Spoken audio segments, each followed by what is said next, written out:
Hello, everybody, and welcome back to the Profitable Private Practice Podcast. And today I have with me Dr. Carolina Sueldo. Hi, Dr. Sueldo. Hi, Chetta. Thank you so much for having me on. Oh, I'm so glad you were able to make it. I'm so glad this is going to be, a very awesome and amazing podcast episode. So that we can get started, could you please give us a 60-second introduction of yourself? Oh man, I don't think I've ever timed myself. Okay, so I am Dr. Carolina Sueldo. I'm a double board certified fertility specialist, and I'm also the founder of 𝐏𝐫𝐸 Fertility Center, a boutique fertility practice in Fort Lauderdale, Florida. Wow, that is amazing. I love Fort Lauderdale. I've only been there a few times, but Yes, I absolutely very love it. nice, beachy, good destination. Good destination, yes. Okay, so I like to do a little bit of research and, find a fun fact about whoever I interview. So I heard a few things. One, that you were born in Carolina and then you moved to Argentina, and that you're a very avid soccer fan. So I was doing some research and I found like a post from like 107 weeks ago, and it was, I think, of like your son, and he had a Messi jersey on, and you're just That's right. talking about it. So could you tell us a little bit about, your love for soccer, how you were born in California, moved to Argentina? Could you tell us a little bit about that? Absolutely, yeah. So, my parents are originally from Argentina, just outside of the capital, outside of Buenos Aires. And in the early 70s, they emigrated to the US. They started first in Chicago and then ended up in California. That's where my brothers and I were born and raised, but we were very connected to Argentina, even like before I can remember. So we were traveling back once or twice a year for extended periods of time. And then when I was 15, the family actually packed up and moved down there. So I actually did high school and I stayed down there for medical school, and then came back for my post grad training. So I did residency in California, my REI infertility fellowship in Connecticut, and then I've now been in practice for a little over 10 years. Wow. I love that. That is amazing. So in And essence, you have. Oh, go ahead. Go ahead. no, and I was gonna say, so it's a bicultural upbringing, very much from the very beginning.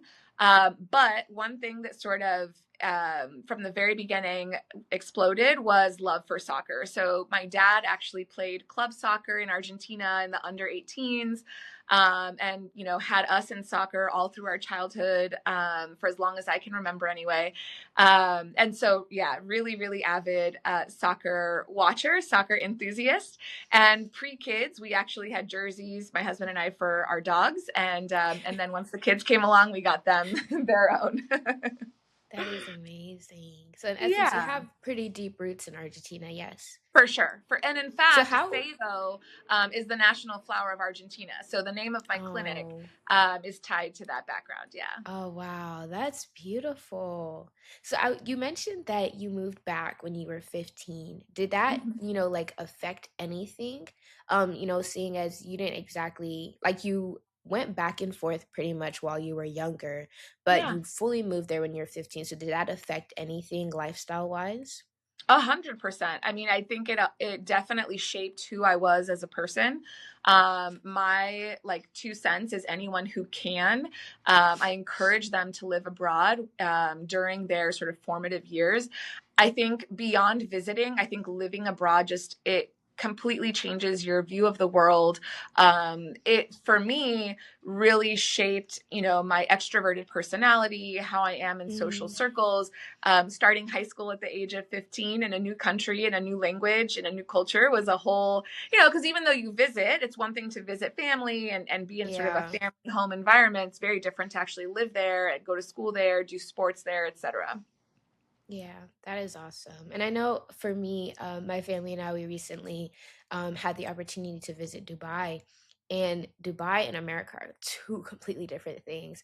So it's Absolutely. just amazing to see like what one person can do in like an entire place. So all of us, as we went, we were just like, so when we get back home, what do we plan on doing differently? Just because like going out, going Right. abroad is very eye-opening. So like it makes That's you right. like want to change something about your life. That's beautiful. So let's go ahead and get started on the entrepreneurial side of things. So could you tell us about the first moment when you entertained the thought of becoming an entrepreneur? Yeah, so I actually never had plans to open my own practice. That was never in the cards. But when my husband and I made the decision to move back to South Florida, this was sometime in 2022. Um, I knew that I had first practiced here right out of fellowship, so I knew most of the players. I didn't know all of the practices, but I knew many of the players. And in the fertility space specifically, private equity firms have actually acquired the large portion of the market share. So most Mm, of the big practices in the area are backed by or majority owned by private equity firms. And so really at the outset, there was like, which of these is the least bad for me? I had already lived the private equity experience and really was just didn't fit well with it. My personality, how I wanted to practice, there was just so many things that were fundamentally misaligned. And so really my husband was the one who first planted the seed of like, if you're going to go into something already knowing that you're going to be unhappy, you should just like do your own thing, shoot your shot, see what happens. And if you can make it work, great. And if you can't, you can just join one of them later. mm, that is wow. So he kind of just pushed you Yeah. And I to mean, start your it's own practice. exactly. And you don't know what you don't know. Like I had two small children at the time when we were contemplating this. My older son was 2. My younger guy, I'm sorry, 3. He was 3. My younger guy was just barely a year when we were starting to navigate this. And when we moved, they were, 4 and 18 months. And so Mm, it was a really big decision for me as a mom to young children to make this leap. But it really came down to, I was on the verge of 40. I knew I had still many years left to practice, and I knew I loved what I was doing and could create a lot of impact. But I did not love the business of medicine and sort of my options that were on the table at that time. And so it really was kind of that leap of faith, like, hey, let's do it, and we're going to shoot our shot, and let's see, what we can do with this. okay. So then what were some mindset shifts in essence that you had to make before starting your practice? I think the first thing was I needed to believe that it was possible. I needed to find examples. And there was somebody in California who was already doing it, had been doing it. Now, the conditions and circumstances were a little bit different than what I was walking into, but they were a great support and mentor in the beginning. So, finding examples that it was possible. And then finding community, right? Like surrounding myself with both the people and the tools that I was going to need. Because you don't, again, I said it earlier, you don't know what you don't know. And so what were the tools that I was going to need to make that happen?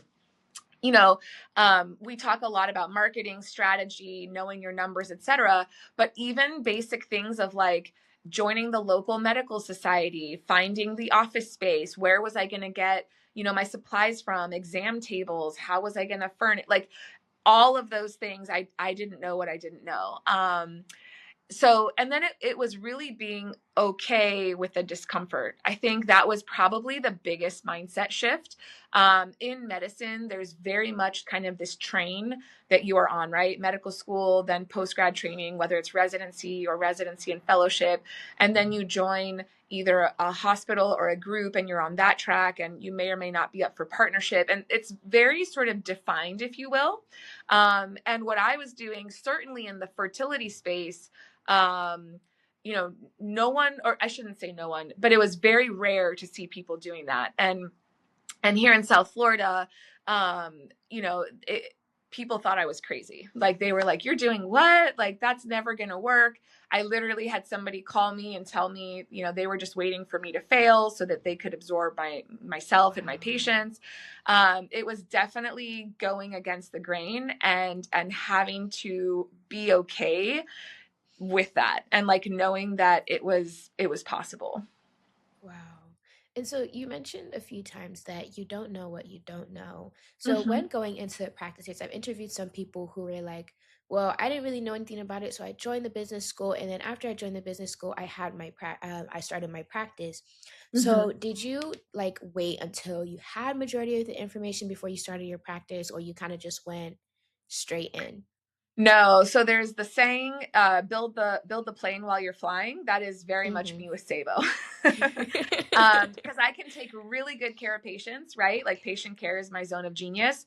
The business side, whole different ballgame. And so Mm, you learn and you grow with your business. So I did not know. I knew so at the time that I found Entree MD and Dr. Una, I knew that we were coming back to Florida, but I didn't know what that looked like. So really, I stumbled upon it more from like a brand building, reputation building type of approach.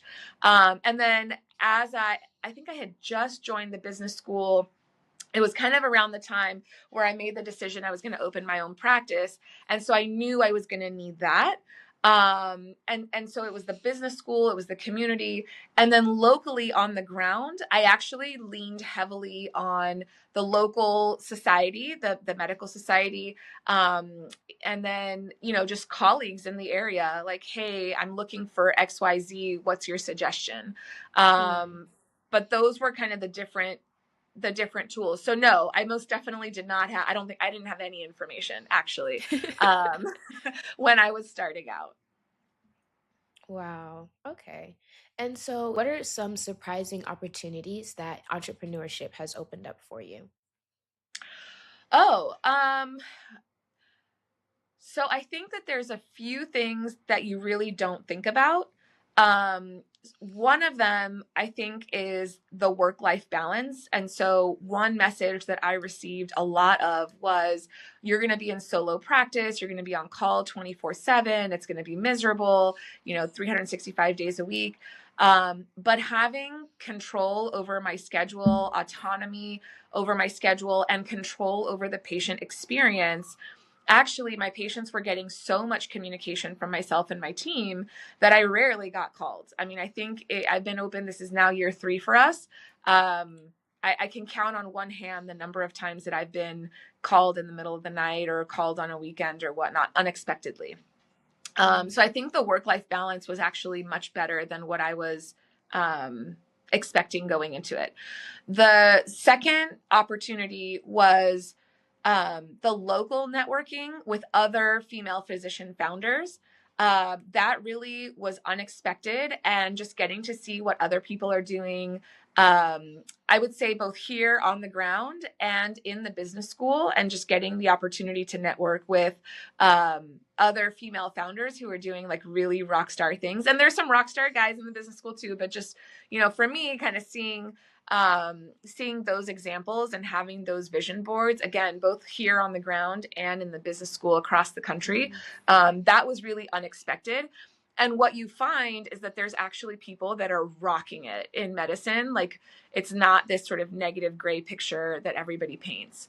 And then the third is really, it's this kind of bucket of like consulting, speaking, device, like this sort of world that opened up. People, that are interested from other industries are interested in both learning from you and hearing your expertise on, from a medical standpoint on different things. So that's been cool.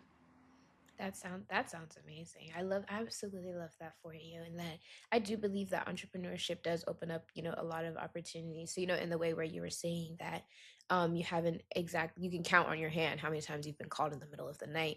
I feel like I can do the same thing for my mom, where like the way she has her work life balance. So even when she gets calls, like it, they're fast paced. It's never that big of a deal, but then she hardly ever gets them because I believe that she has trained her patients in a way where if you need this, then you go here rather than Mhm. calling me to do this. So she has absolutely mastered that, and I love that for both you and her.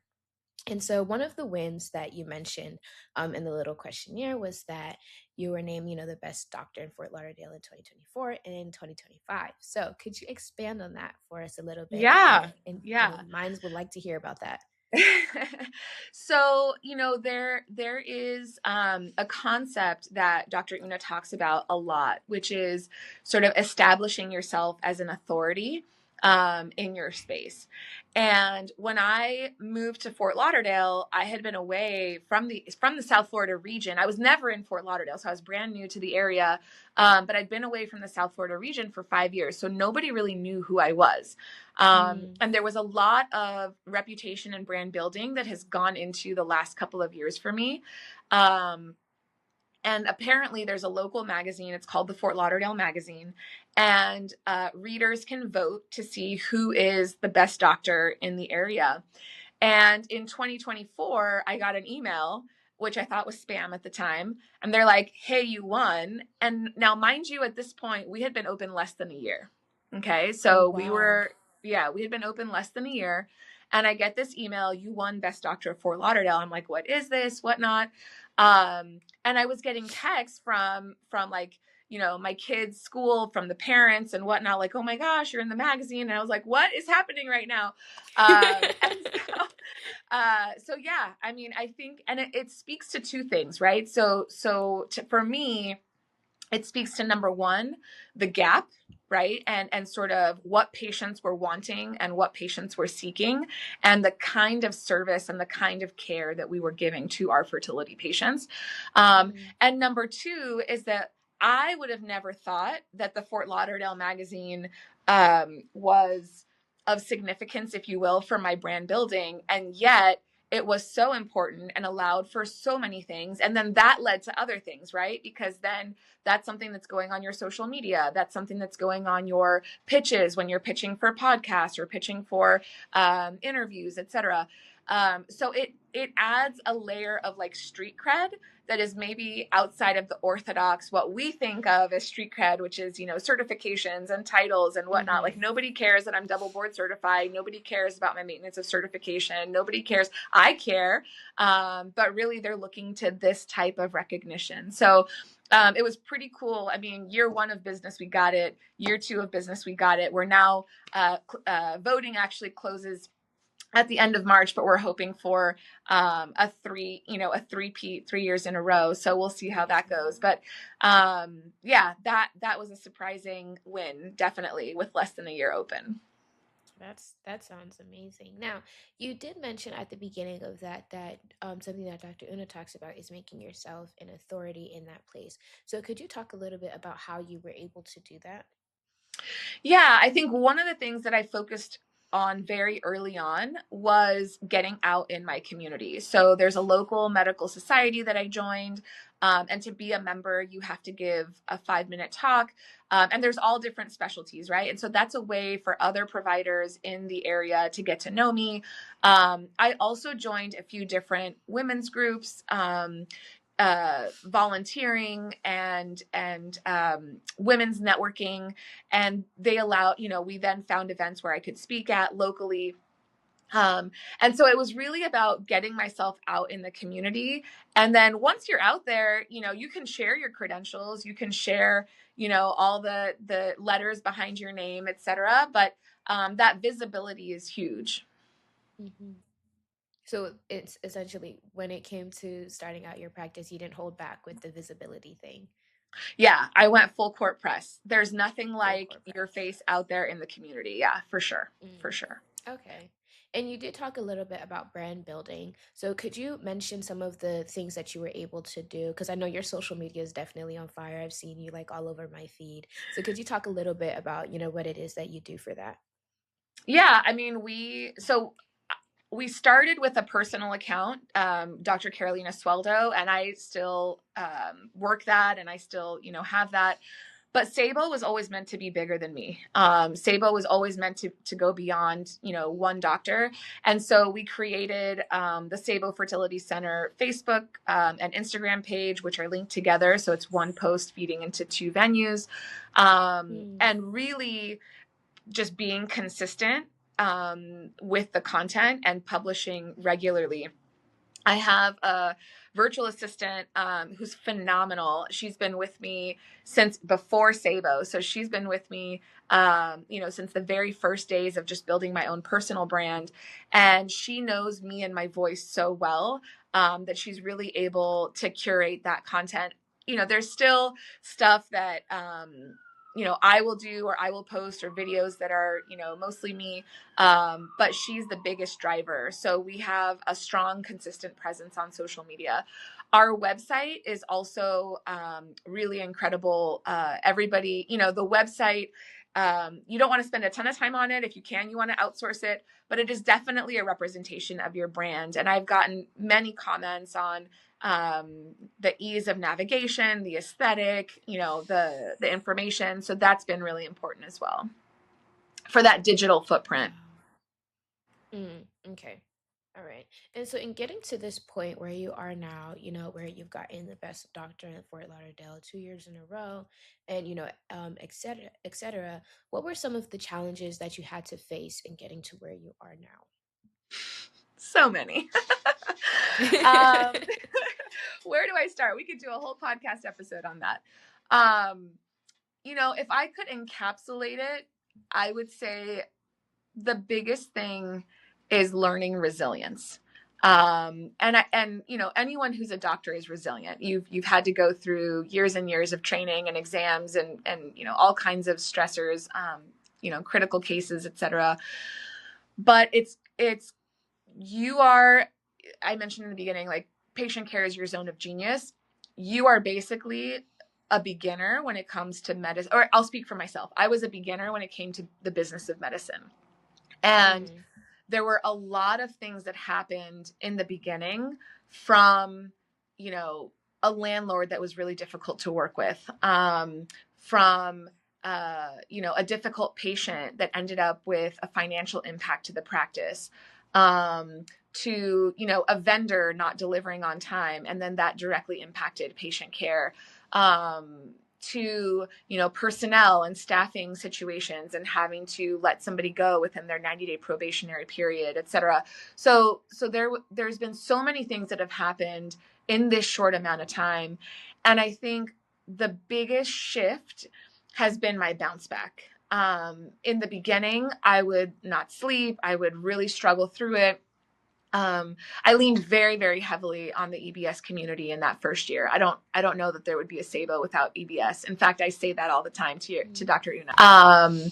But what I can tell you is that as time has passed, the challenges are still there in a different way, and my ability to respond to them has also evolved. And so that's been really nice. Like that valley, that negativity, it doesn't last forever. Okay.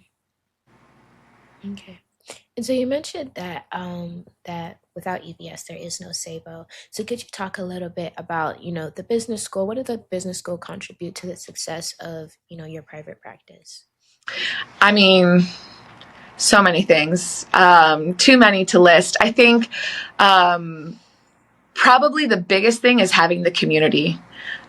Being a solo founder in any industry, but especially in medicine today, is extremely lonely, extremely isolating. In my particular case, add that I was a new mother to young children, aging parents, the sandwich generation. It was, that first year was brutal. And the only way that I got through that was having the support in the community of the EntreMD Business School. 100%. There's no doubt. Beyond that, I think it's the frameworks. So the systems that come from, okay, I know I need to brand build. What does that actually mean? So I need to have a social media. I need to have a website. I need to pitch for podcasts. I need to, okay, what does that actually mean? Like, what is the actual sequence to doing that? What's the frequency, et cetera? Dr. Una talks about the revenue generation framework. That's like literally ingrained in my brain, and I'm still using that now. And thinking about the other thing that's been interesting now, which I didn't think about it at the time, but now in year 3, is building for growth. And building for sort of that, starting at the foundation, but building for a business 2 or 3 iterations from where you're at today, makes all the difference. And so running meetings, how the staff operates, the SOPs, the ROI for each employee, et cetera, like all of that is the thinking is, okay, 𝐏𝐫𝐢𝐲 5 years from now, 𝐏𝐫𝐢𝐲 10 years from now, what is that looking like? So that mindset was really helpful.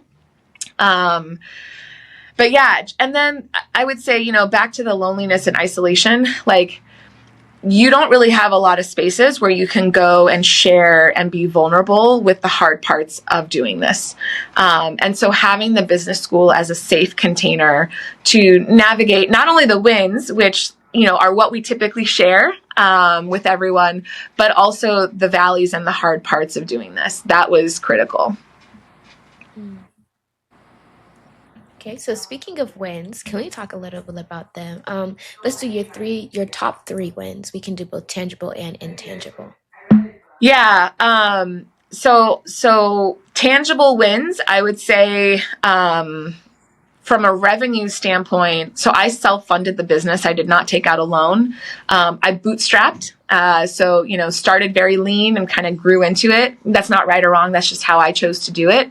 By the end of year 1, I had paid myself back startup costs and had paid myself a 6-figure salary. And then going into year 2, it was a stretch goal, but we wanted to double our revenue, and we actually hit that by the end of December 2025. So year 2 of business. And so definitely if you don't mind sharing, what was the revenue goal you had for that? I'm sorry. That's okay. So 2025, my revenue goal was $1 million. Wow. Yeah. Wow. And so you hit that. That's amazing. We did. Before December 31st, we broke that number, which was incredible. Wow. It was a very big stretch for us starting the year. So we were very excited about it. So that's definitely like, tangible, revenue, numbers goal. I think the second win is really, from a positioning standpoint. So, I'm now, I mentioned being a member of the local medical society. I'm a co-founder for a local female physician founders group in South Florida, and I help co-run that based on my EBS experience. I'm also a member for the Latin American Reproductive Medicine Association, which was also on my vision board for 2 years in a row, 2023, 2024, and that finally came into effect. And I think the third is a little bit more intangible, but living with intention. And setting those annual goals in the 9 areas of life. That's something that we practice in EBS. It wasn't something I had heard of this, but never had done it in any sort of intentional way. And it's something that I've carried with me. Did recently with my team for their own personal development, and then we did a collective one for the business. And hitting those, like getting to the end of the year and seeing 75 to 80% of those goals met is pretty cool. So yeah, I think those would be my top 2 or 3 wins from EBS for sure. Those are amazing ones. I'll take them.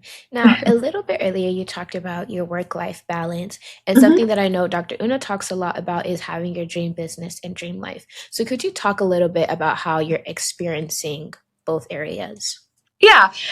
And I'll just qualify it with yes, there's going to be seasons where you may have to put a little bit more into the business, a little bit less into the business. But generally speaking, I have a 4-day work week. I typically work 8 to 4, 8 to 5. I'm doing some extra stuff. I don't work weekends. I'm closed all major holidays. And my goal, which I hit last year, was to take 1 week off a quarter. This year, I'm trying to increase one of those to 2 weeks. So we're seeing if we can make that happen.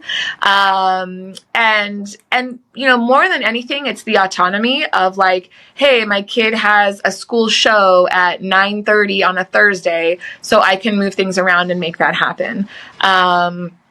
So I think that work-life balance is definitely doable.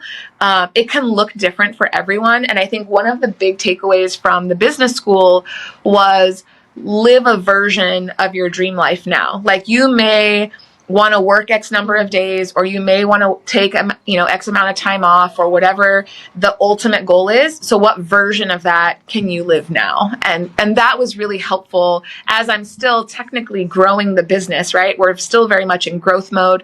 My word for 2026 is thoughtful scaling. How do I scale the business without compromising patient experience, without compromising team experience? And so, really being thoughtful in that. And at the same time, like living a version of my dream life. I know what I want for my 5-year, my 10-year. How do I incorporate that, or pieces of that now? Mm. Wow. And so that the thoughtful scaling, could you talk a little bit more about, I've never heard that before. So could you talk a little bit, Yeah, just absolutely. talk a little bit about it? Absolutely. Yeah. So, it really was born in my first year and a half of business. I probably had at least 4, if not more, investor groups reach out to me and like, we'll build your lab, we'll help you grow 𝐏𝐫𝐤𝐻, et cetera, et cetera. I had my business consultant come in, review, do an audit of all the business, the numbers, et cetera.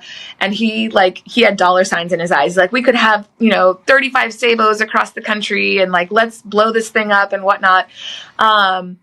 But at its core, like my why was I wanted something different for myself and I wanted something different for the patients. And so, in the beginning, it was really about carving out my little corner of the world to see my patients the way I wanted. And once we had proof of concept, we were like, oh, we can actually be a serious player in the space. Like, what does that look like, right? And so as we grow the business and as we think about scaling, because really the vision for 𝐏𝐶𝑉𝐞 is not to be Fort Lauderdale, not to be a single practice. Like the thought is that 𝐏𝐶𝑉𝐞 is a different model within the fertility space, offering boutique care. And we want to replicate that in other parts of the country. How do we scale and how do we grow the business in a way that won't compromise patient experience and what we've been able to deliver in the last couple of years, and also doesn't compromise the team, whether it's myself and my work-life balance or my team and their work-life balance and how they're able to function. So those are really like keeping those two at the forefront and the priority, but still with the intent of growing. Like you can, and the message that I have from my 𝐏𝐶𝑉𝐞 experience is you can serve and give a lot of impact. You can give your team and yourself work-life balance, and you can still grow the business and be profitable. So there is a way to do this without the model that's currently in the space, which is like high volume, working 1 million hours, and that's the fastest way to get, to whatever your 10x multiple is. Okay. Now, if you could say something to a private practice owner, who's feeling a little bit challenged, in the area of, okay, maybe they have too many work hours, or maybe, patient care is their thing, but at the same time, they feel like they're not making enough. So like, the patient care is kind of going down. What advice would you give to that person who's struggling with something like that? So I think one of the biggest lessons that I learned along the way, in part thanks to the business school, and specifically the EBS math puzzle, is don't make it an emotional decision. Like remove the emotion out of it, remove the burnout, remove the fatigue, and think about like what is it that you're trying to achieve.